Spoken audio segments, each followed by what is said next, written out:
tanya kepada tim pakar saya. Saya mengatakan, Anda diam dulu. Anda diam dulu, ini ratusan ribu sedang mendengar ya. Ya. Anda diam dulu. Kita saling menghormati. Ya. Adinda. Ya, Anda sabar.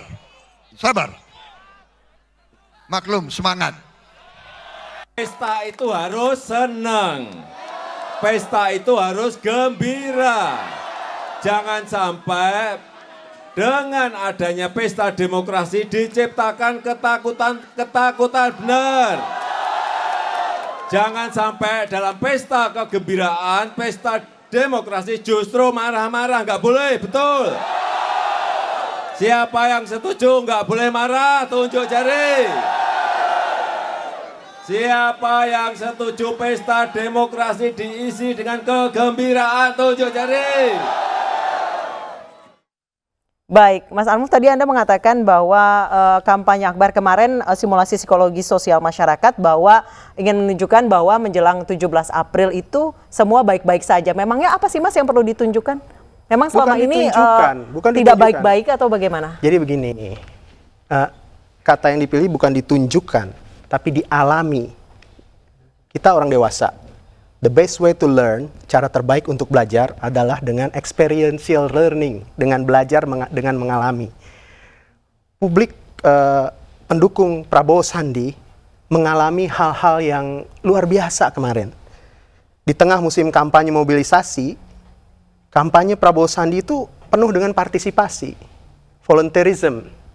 Itu saja sudah berarti luar biasa. Yang sebelah bayaran gitu? Enggak, saya bicara tentang diri kami. Saya nggak tahu, soalnya saya nggak pernah hadir di kampanye Pak Jokowi ya. Ketika di tengah centang perenang kampanye hura-hura, kita memilih kampanye syahdu. Berdoa, bergandeng tangan. Di luar itu ada nyanyi-nyanyi lagu-lagu kemerdekaan. Kalau datang seru deh.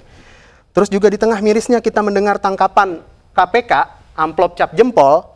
Orang justru menyumbang kepada kita, bukan meminta uang, bukan menunggu amplop. Artinya, ini adalah inovasi politik dan pendidikan politik yang kami harapkan positif buat masyarakat. Orang akan mengingat perasaan hari itu, ribuan, bahkan ratusan ribu, atau ada yang bilang jutaan, entahlah. Tapi intinya orang merasakan kenyataan bahwasanya mereka berada di tengah-tengah vibe, suasana yang positif, sehingga pada saat diingatkan tanggal 17 April ke TPS untuk 2 TPS, tusuk Prabowo Sandi dan tunggu penghitungan suara sampai selesai, maka yang tersisa adalah pengalaman yang positif itu. Oke, baik Mbak Erlinda. Gitu. Tadi Mas Armuf mengatakan memilih kampanye yang syahdu daripada yang hura-hura. Sebenarnya lebih yang mana sih yang mengingat di masyarakat, atau nanti Jokowi Maruf memilihnya kampanye seperti apa? Iya, apa yang sudah dilakukan oleh tim kampanye, baik itu nasional maupun daerah, yang kami lakukan adalah nomor satu adalah kampanye bermartabat, yang menarasikan adalah pendidikan politik yang benar-benar pendidikan politik untuk kepentingan bangsa, untuk keutuhan bangsa, dan untuk persatuan bangsa. Itu nomor satu, tidak ada tawar-menawar di situ. Yang kedua, kita pun juga telah menarasikan dengan implementasi di lapangan itu benar-benar murni bahwa demokrasi politik yang sedang terbangun ini adalah rasa bahagia. Jadi tidak ada ancaman, tidak ada intimidasi, tidak ada hal yang demikian. Dan saat ini waktu yang sangat tepat bahwasanya pendewasaan kita, ya, pendewasaan kita, walaupun di tahun 2014 memang terjadi luar biasa kontestasi demokrasi kita, tapi di 2019 ini karena tadi ya permainan dalam hal netizen ataupun misalnya boleh dikatakan teknologi informasi melalui media sosial, baik itu media sosial yang mainstream dan sebagainya, itu yang menyebabkan benar-benar terlihat polarisasi antara kubu militan 01 maupun kubu militan 02. Nah disinilah para leader-leader ini yang seharusnya seperti yang sudah dicontohkan oleh Pak Jokowi. Tapi polarisasi itu menurut saya juga terbentuk dari pernyataan para elit gitu. Malah kalau kami katakan Jokowi Maruf Amin itu menunjukkan semuanya perbedaan politik saat ini jangan menjadikan kita hancur berantakan. Yang sudah dikatakan juga oleh Pak Kiai Kondang kita, Agim, janganlah seperti yang bahwa perbedaan politik akhirnya kita membuat tidak mau bersatu lagi. Nah disinilah kedewasaan Pak Jokowi Maruf Amin mengatakan lebih baik jangan golput, pilihlah sesuai dengan apa yang diharapkan oleh kalian sendiri. Karena nanti itu yang menjadikan sejarah terulang. Dan sekali lagi kami tidak ada hura-hura dan kita pun tidak ada mobilisasi. Dan yang pasti kalau misalnya dikatakan hal-hal yang demikian itu wajar, setiap kontestasi seperti ini pastilah ada hal-hal yang jangankan ini ya, demokrasi saat ini. Dalam kita di Asian Games ataupun pesta olahraga yang not fair pun juga sering kan, yang tidak fair play ya, apalagi dalam kontestasi politik. Di luar dari TKN TKD kita juga tidak bisa melihat masyarakat yang memang mereka sangat luar biasa degradasinya pada saat mereka ingin masuk dalam kampanye tersebut. Artinya sekali lagi di sini kami katakan tidak ada sama sekali bahwa yang dikatakan kami tidak memberikan sesuatu kenyamanan, aman, damai, tidak. Malah kami bahagia sekali pada saat adanya kampanye terbuka, walaupun seperti kemarin internal sendiri. Dan kami katakan, kami malah merasakan pada saat terjadi kampanye di BPN, kita malah melihat, wah ini kok ada seperti cywar, malah ada semacam intimidasi dan sebagainya. Tapi sekali lagi, biarkan masyarakat yang menilai. Kami sebagai TKN 01, kami hanya mengatakan kepada masyarakat, kita sudah sepakat di awal pemilu kemarin bahwa pemilu yang kita usung adalah pemilu damai, dan itu sudah disepakati. Saat ini kedua kubu pasti menyepakati politik damai jelang 17 April. Namun kenyataannya di masyarakat tidak seperti itu. Ada masa yang diduga simpatisan PD Perjuangan bentrok dengan ormas di Jalan Wates, Gamping, Sleman, Daerah Istimewa Yogyakarta. Dan sebelumnya ada seorang warga yang mengenakan kaos Jokowi dikeroyok sekelompok warga di Purworejo, Jawa Tengah.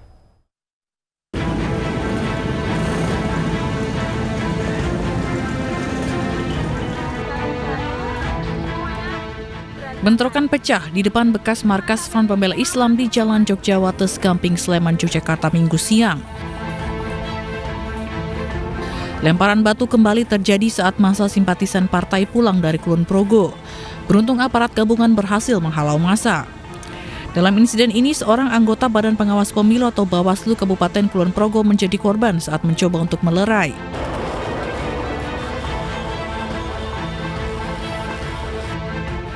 Sebelumnya pada 2 April lalu, seorang pemuda di Purworejo, Jawa Tengah dikeroyok sekelompok orang yang sedang berkonvoi lantaran mengenakan kaos bergambar Jokowi.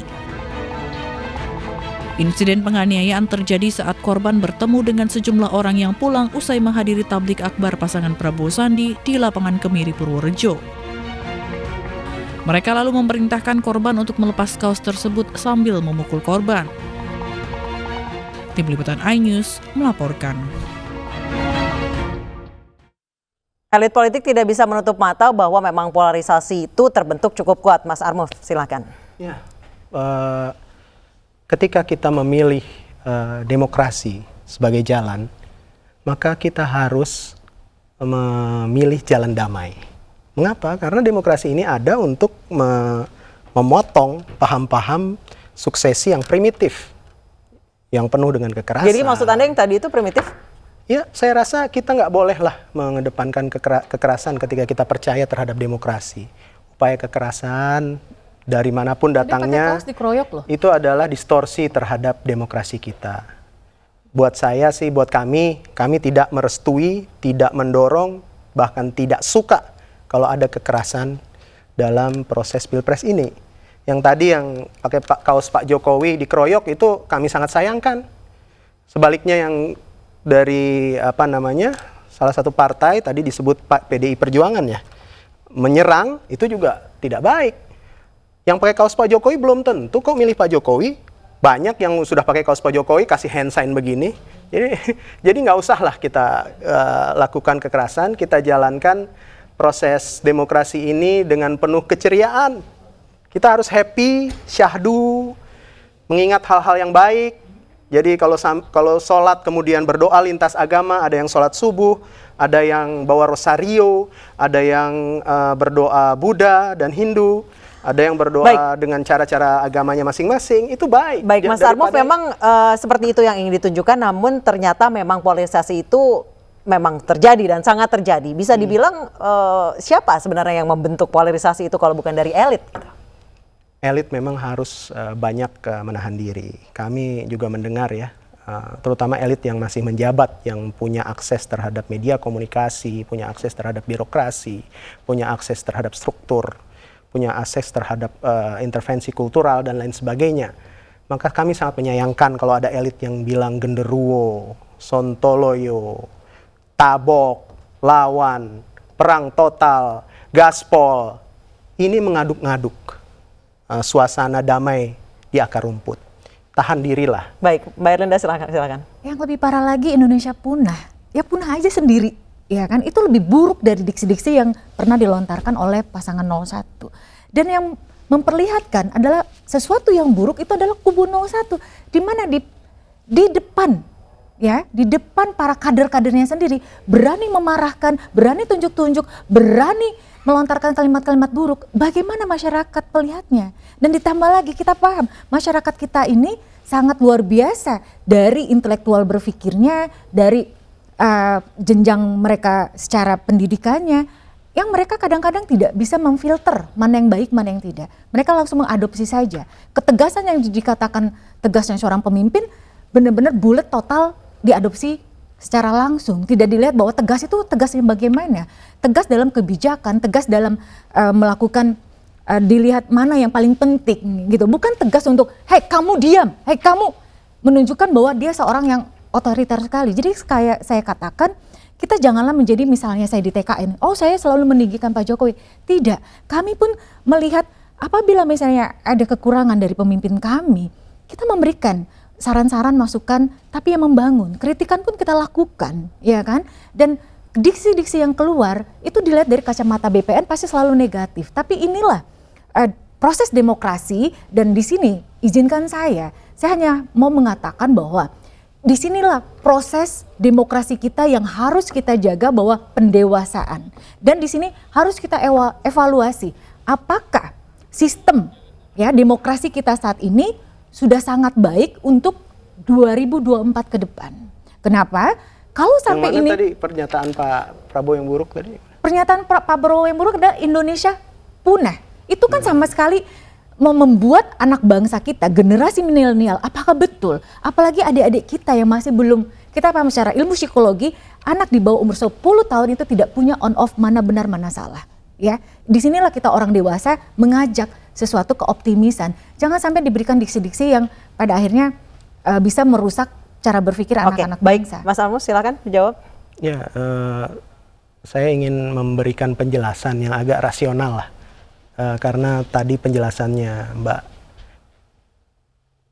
mengandung emosi juga ketika beliau menjelaskan. Oh, tidak emosi. Ini kan spektrum saja. Mari kita spektrum menggunakan analisis semiotika. Frame kita berbeda. Mari kita spektrum menggunakan bisa 0 sampai 10 ya kan? Oh, pada jadi, saat mana berpikirnya seorang Mas Armo di spektrum yang mana? Kan kita bisa lihat dari tingkat manapun juga. izinkan saya menjelaskan. Oke, baik, singkat saja Mas. Analisis semiotika, bahwasannya ketika di GBK Pak Prabowo, ini kita sedang bahas kampanye terbuka. Baik, kan kita ya. singkat Di GBK, saja, waktunya sudah mau habis. Pak Prabowo menegur seseorang untuk tenang, dan di ujung kalimatnya adalah sabar.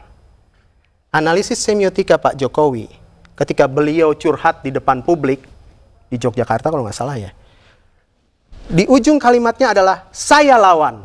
Kita lihat siapa yang emosi, siapa yang mencoba menenangkan. Pak Prabowo hari hoax, itu, Mas. Jangan diputer-puter balikan. Ini waktunya cuma sedikit. Prabowo waktu Jangan itu memberikan menjelaskan narasi-narasi yang bahwasannya buruk. masyarakat harus sabar. Pak Jokowi mengajak masyarakat untuk melawan. Iya, lawan hoax. Siapa yang mengaduk-ngaduk Ratna masyarakat? Sarumpait itu di awal Siapa BPN yang loh, tiba-tiba mengaduk-ngaduk halo, ketenangan baik, masyarakat? Baik, kan? Mbak Jadi, Erlinda, lawan Mas Armo, hoax. Jadi waktu kita bukan sudah habis. lawan untuk yang Baik. kamu diam. Menjadi tugas Dan elit politik Jangan untuk emosi, Mbak. menjauhkan Jangan baper. polarisasi yang ada di masyarakat, karena Indonesia tidak hanya sampai 17 April tapi masih panjang ke depan. Dan usai jeda kampanye akbar yang digelar Prabowo Sandiaga mendapat kritik dari Presiden ke-6 Republik Indonesia Susilo Bambang Yudhoyono. Informasinya usai jeda.